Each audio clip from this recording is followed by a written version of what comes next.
السلام علیکم والصلاة والسلام علی رسول اللہ صلی اللہ علیہ وآلہ وسلم قل هو اللہ احد اللہ الصمد لم یلد ولم یولد ولم یکن لہ کفوا احد۔ اس ویڈیو کے اندر میں ایک خواب بیان کروں گا جو اکثر پوچھا گیا اور اس کی تعبیر نہایت ہی اہم خواب ہے اور اس کی تعبیر بھی نہایت ہی اہم ہے۔ بار بار وہ خواب جو ہے پوچھا گیا ہے اور اس کی تعبیر بتانے کا کہا گیا ہے، تو میں نے چاہا کہ میں ایک مختصر سی ویڈیو میں اپلوڈ کروں اپنے چینل پر، تاکہ ناظرین اکثر جو یہ خواب پوچھتے ہیں اور اکثر کو یہ خواب آتا بھی ہے تو اس کی تعبیر جو ہے وہ ناظرین تک پہنچ سکے۔ نہایت ہی اہم ہے اور آگاہی والا۔ میں کچھ تفصیل بیان کروں گا، تھوڑی سی، زیادہ لمبی چوڑی بات نہیں کروں گا انشاءاللہ الرحمن۔ اس میں ایسی باتیں ہوں گی جو ہمارے لیے نہایت ہی اہم ہوتی ہیں۔ خواب کے اندر جو ہے یہ دیکھنا کہ جو ہمارے فوت شدگان ہیں ان سے ہماری ملاقات ہونا، اس کی کیا وجہ ہے۔ ایک بات ذہن میں رکھیں کہ کچھ قریبی رشتہ دار ہوتے ہیں اور کچھ خونی رشتہ دار ہوتے ہیں اور کچھ دور کے رشتہ دار ہوتے ہیں، لیکن ان کا خواب کے اندر آ جانا اور خواب کے اندر آ کے کچھ باتیں کرنا، ملنا، اس کی کیا وجہ ہے۔ آگے ان کے ملنے کی کیفیت تو میں آپ کے سامنے نہیں رکھنا چاہتا کیونکہ وہ تو لمبی چوڑی بات ہو جائے گی، لیکن میں ایک بات جو ہے آپ کے سامنے اس حوالے سے رکھتا ہوں کہ خواب کے اندر فوت شدگان ملتے کیوں ہیں، اس کی میں آپ کے سامنے وجہ رکھنا ہوں اور تعبیر جو ہے رکھتا ہوں، تاکہ ہمیں پتہ چلے کہ اللہ رب العزت کی طرف سے یہ انعام ہے، احسان ہے یا کیا بات ہے جو خواب کے اندر میت آتی ہے۔ تو خواب کے اندر میت کا آنا، قریبی رشتہ دار، خونی رشتہ دار، والدین، عزیز و اقارب، دور کے رشتہ دار، دوست احباب، اس کی وجہ، مین وجہ تو یہ ہے کہ اللہ رب العزت ایک تو اس بندے کو جتنا وہ قریبی ہوگا اتنے اس کو خواب آئے گا، اسی بندے کا جو فوت ہوا ہے، اور اللہ رب العزت اس کی جو ہے فراوانی اور خوشحالی اور تنگی اور پریشانی اس پر ظاہر کرنا چاہتے ہیں، کیونکہ جو فوت ہوا ہے اس کو ضرورت ہے نیکیوں کی۔ اگر تو فراوانی میں دیکھا ہے، اگر تو خوشحالی میں دیکھا ہے اور تندرست دیکھا ہے،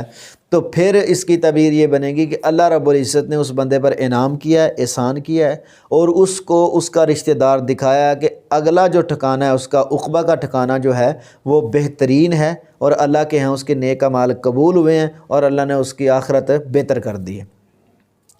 اور اگر جو فوت ہونے والا ہے وہ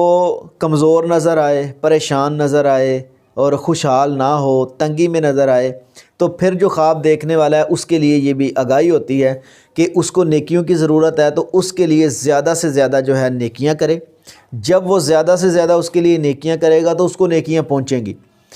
جو والدین ہیں نا، ان کا نام لے کر بھی نیکی نہ کی جائے، اولاد جو ہے کوئی بھی نیک عمل کرتی ہے تو والدین کو پہنچ جاتا ہے۔ اور جو دوسرے رشتہ دار ہوتے ہیں نا، ان کے لیے دعا کرنا ضروری ہے، نام لینا ضروری ہے، یہ میں نے صدقہ کیا ہے، یہ نیکی کی ہے، یہ میں نے قرآن پڑھا ہے، یہ تلاوت کی ہے، تو ان کا نام لے تو تب ان کو پہنچے گا۔ لیکن والدین، سبحان اللہ، اللہ رب العزت نے جو ہے والدین کے لیے یہ عظمت اور مقام رکھا ہے۔ اولاد کوئی بھی نیکی کا کام کرے گی تو والدین کو پہنچ جائے گا، ڈائریکٹ پہنچے گا، اتنا حصہ جو ہے والدین کو اس کی نیکی میں سے ملے گا جتنا اس بندے کو ملا ہے۔ اس لیے تو جناب ابراہیم علیہ السلام یہ دعا کیا کرتے تھے، ربی حب لی من الصالحین، ربی حب لی من الصالحین، یہ دعا پڑھا کریں۔ جن کے پاس اولاد نہیں ہے وہ یہ دعا پڑھا کریں، اللہ اولاد دے تو نیک دے، اور جن کے پاس اولاد ہے وہ دعا کیا کریں کہ اللہ ہماری اولادوں کو نیک بنائے، کیونکہ اولاد صدقہ جاریہ ہے، اولاد صدقہ جاریہ ہے۔ اولاد جب بندہ، والدین چلے جاتے ہیں، جب والدین فوت ہو جاتے ہیں تو اولاد کوئی بھی نیکی کا کام کرتی ہے تو والدین کو پہنچتا ہے۔ یہ بات یاد رکھیں کہ جب اس کو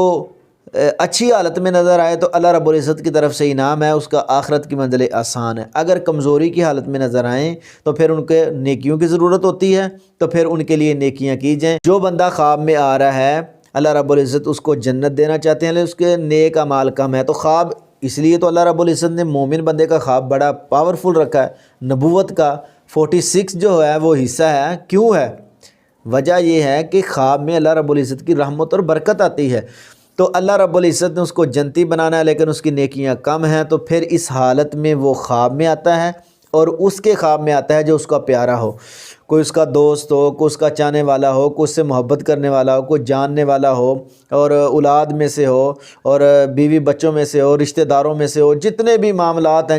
جن کو وہ جانتا ہے، ان کے خواب میں آ کے وہ بندہ جو ہے اس کی حالت ظاہر ہوتی ہے، تو پھر خواب دیکھنے والا تعبیر پوچھتا ہے، پھر اس کو تعبیر بتائی جاتی ہے، اس کے مطابق وہ نیک عمل کرتا ہے تو اس کے نامہ اعمال میں رکھے جاتے ہیں، تو اللہ رب العزت اس کی نیکیوں کو پورا کرتے ہیں۔ جب جتنی نیکیاں اس کی کم تھی تو پھر جنت میں جانے کا وہ حقدار بن جاتا ہے۔ یہ ہے مین وجہ، دو میں نے آپ کے سامنے بیان کی ہیں۔ اگر ان کی لمبی چوڑی تفصیل تو یہ ہے کہ خواب میں میت مانگے، کوئی چیز مانگے تو پھر کیا کرنا چاہیے، اور خواب میں کوئی چیز دے تو پھر کیا کرنا چاہیے، یعنی ایسے معاملات ہوتے ہیں۔ خواب کے اندر بہت ساری مختلف باتیں جو ہیں